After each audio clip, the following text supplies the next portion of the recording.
Hello and welcome to today's FIFA World Cup post-match analysis session covering Argentina's win against Austria. When we look into the lineup formations reported by media, for example, we can see FootMob had 4-4-2 for Argentina, while FIFA had 4-1-3-2 reported for the same team. For Austria, the pictures looks like more or less the same, where FIFA and FootMob agreed on the 4-2-3-1 formation. We are going to use the TV broadcast tracking data provided by Skill Corner, where we have access to the coordinates of all the players and the ball 10 frames per second. And as you can see on the right side, we have the frame where shows the, the view of the TV and also how the build-up looked like for the first goal Argentina scored in this match, playing from bottom to top, facing Austria in red. I think when you look at this animation, maybe you argue that the red team is defending in a 4-2-4 out of possession, but this is just looking at that. It is a specific clip, and later on we will see whether we can come up with a general label describing out of possession formation of each team. So here, Lionel Messi number 10 drops. This is something that you will also see is one of the common behaviors he shows, and then cut back and scoring the first goal for Argentina.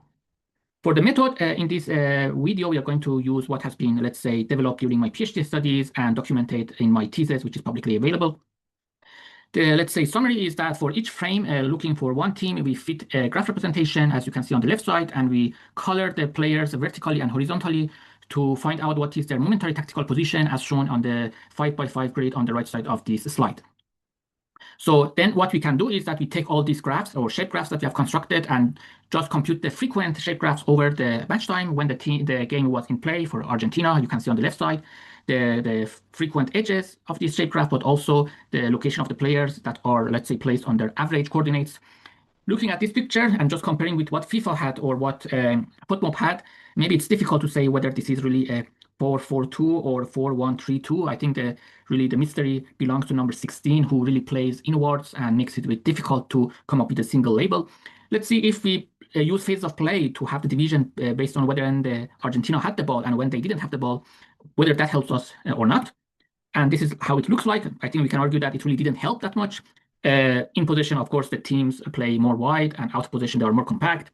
Still, the mystery for number 16 being in place here remains. Maybe this is just the consequence of taking average, because if this player, number 16, assumes that he's playing to the left and then he also appears a lot to the right, and taking the average places him in the center, maybe that's the reason. And that's, let's say, the drawback of taking averages, or there is something else happening.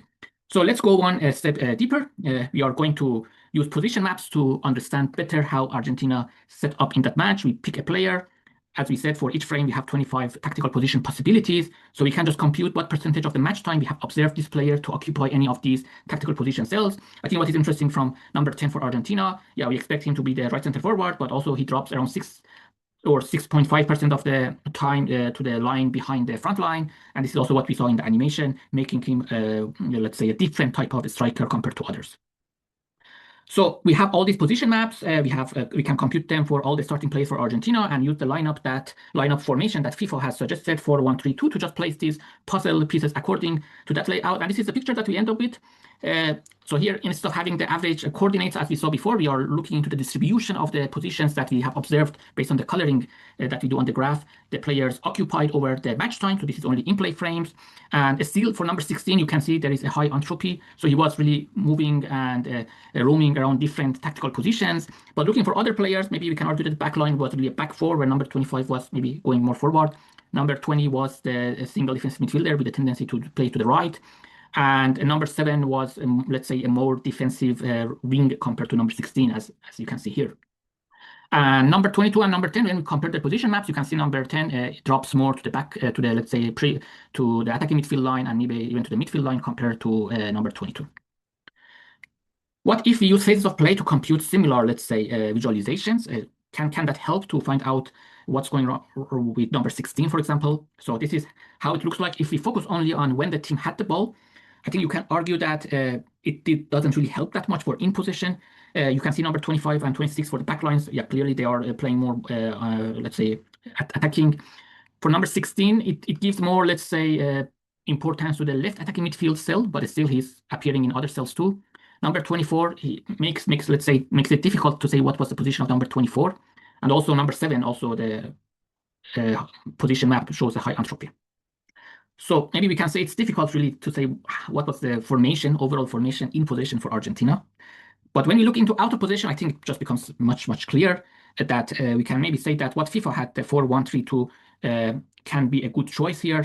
You can see that number 16 is, let's say, more dropping, let's say, left midfield around 28% of the time, and more or less the same for number 7. As you can see, of course, number 7 is more defensive than number 16, and the picture becomes better for number 24. So 4-1-3-2 for out of position for Argentina, but for in position, I think maybe we need to divide the match time into smaller segments and try to describe each segment based on, let's say, time windows. Maybe that can be a solution. Looking for Austria, we had 4-2-3-1 agreed between FotMob and FIFA, and as you can see on the left side, this is the average coordinates. Yeah, we can say this is a back four, the double pivots, and kind of the front three. Number 24 is more appearing on the front line, and 11. This is when we look into in-play time. But the picture becomes just much clearer for in position and out of position. I would say, starting with out of position, you can clearly see it's a 4-4-2, and the 24 appearing on the front line. That's how it contributes to his average locations, and when you look over the whole match to be closer to the front line. Let's talk about in position. In position, yeah, we can say back four with the full backs going up front. But then we had the double pivots, but looking into the 3 attacking midfielders, you can say number 9 was playing more wide and number 18 was playing more inwards. But maybe this is just, again, an issue we have with averages. We don't know. We should not jump into conclusion here. This is just a good starting point, but we really need to go to the next step, looking into the distributions. And we do the similar thing that we did for Argentina, using the layout FIFA suggested, putting the position maps accordingly. And yeah, here you can see that when you look at the distributions, 4-2 looks good when it comes to the attacking midfielders. Number 9 to the left, number 18. Yeah, it seems that it was clearly a consequence of taking the average, him playing more inwards. He spent most of the time, like around 26% as a right wing forward. Number 24, attacking midfielder, spending around 30% as the right center forward. This is what we saw when it happens out of position, because Austria plays a 4-4-2 out of position. And number 11, moving to the left center forward, also as a consequence of out of position. So just using the phase of play in position and out of position to make that division, I think you can here now see that in position, really number 18 is playing more inwards. So this is maybe true for in position, having this asymmetry in the attacking midfield, but out of position, again, you can see this is clear for 4-2, where number 24 we need to move him really to the front line and number 11 to the left. So this becomes kind of 4-2, 4-4-2 or 4-2-2-2 even, because number 9 and 18, you can argue they are playing more offensive than number 4 and 6. Okay, that's what we can say about Argentina's match against Austria. For the next match that we want to cover, there are 2 options, Portugal against Uzbekistan or England against Ghana. Let's see if Ronaldo starts the match, maybe to please the Portuguese fans or Ronaldo fans. Maybe we pick the first match, but also I will wait to see how the match dynamics look like and try to pick the one that just brings more interesting insights in terms of formations and positions. And that's it for today, and thanks for your attention.